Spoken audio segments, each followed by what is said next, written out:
Mist of a different character rises off these murky waters.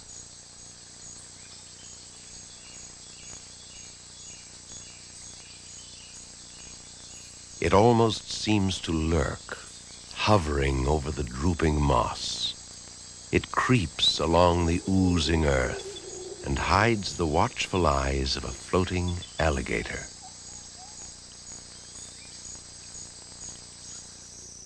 This is a swamp, the king of swamps, nearly 40 miles long and 25 miles across, sprawling through southeastern Georgia.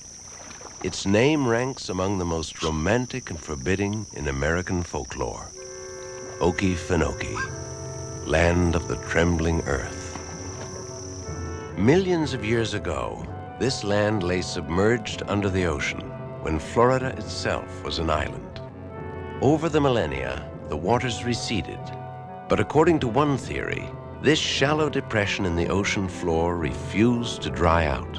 It created one of the most bizarre phenomena on the North American landscape, a massive floating sponge teeming with wildlife.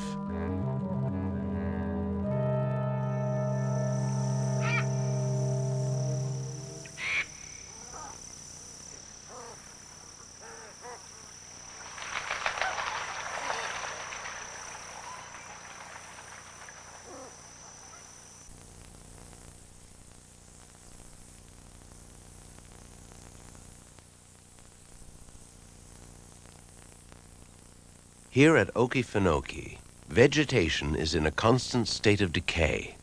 As trees and plants rot below the surface of the water, gases form.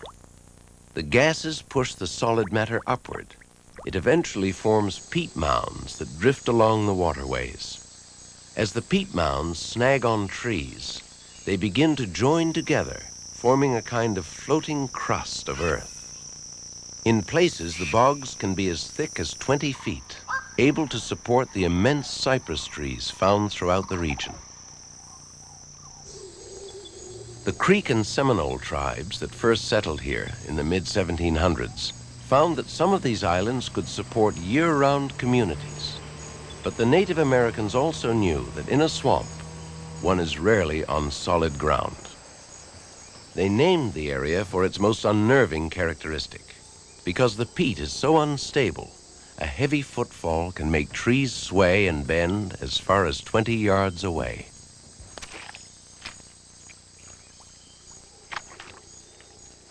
After early settlers drove the Creek and Seminole out in the 1830s, Okefenokee became the stuff of legend.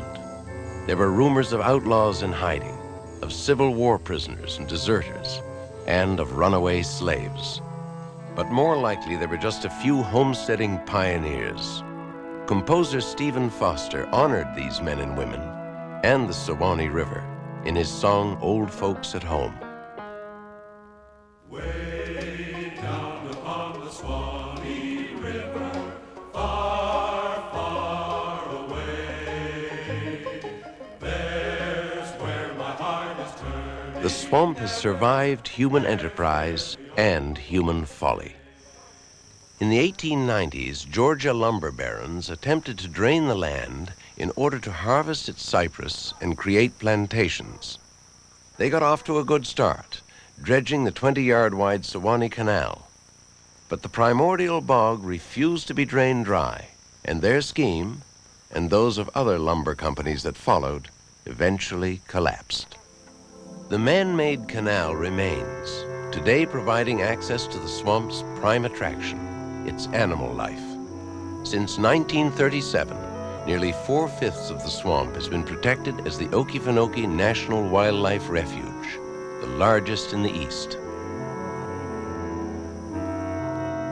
Between 10 and 20,000 alligators roam these waters.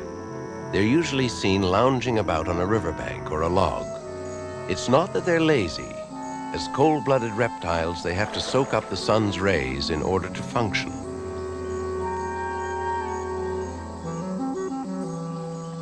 Though the alligator can make lightning-fast moves when agitated, it spends most of its waking hours waiting and watching.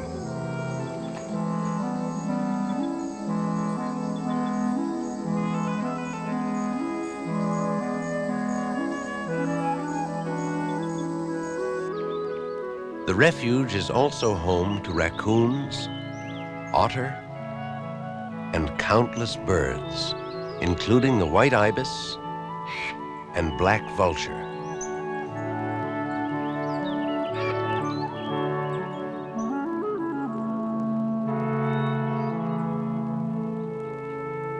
Plant life and flowers abound.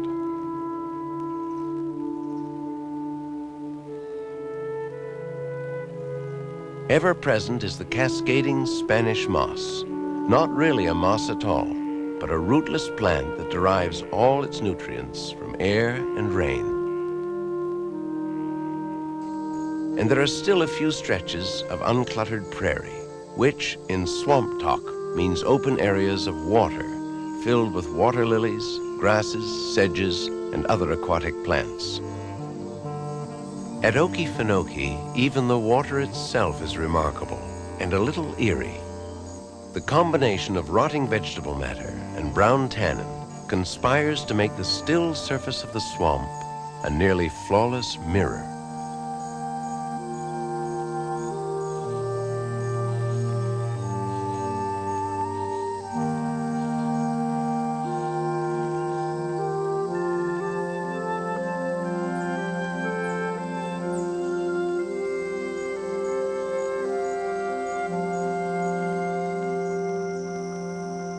As in the last century, flat-bottomed john boats steered by pole, as well as canoes and kayaks, remain the only sure ways to maneuver through quaking Okefenokee.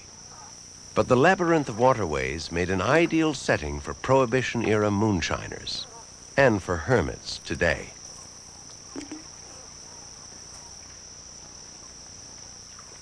The stories one hears about Okefenokee's history are as rich and murky as the swamp itself.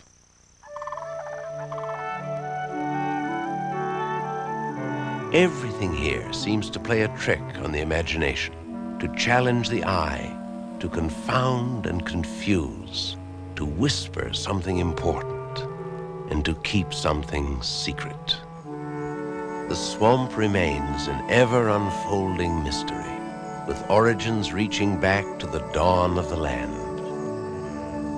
When the chill of fall tells the great winged flocks that it's time to leave the Okefenokee,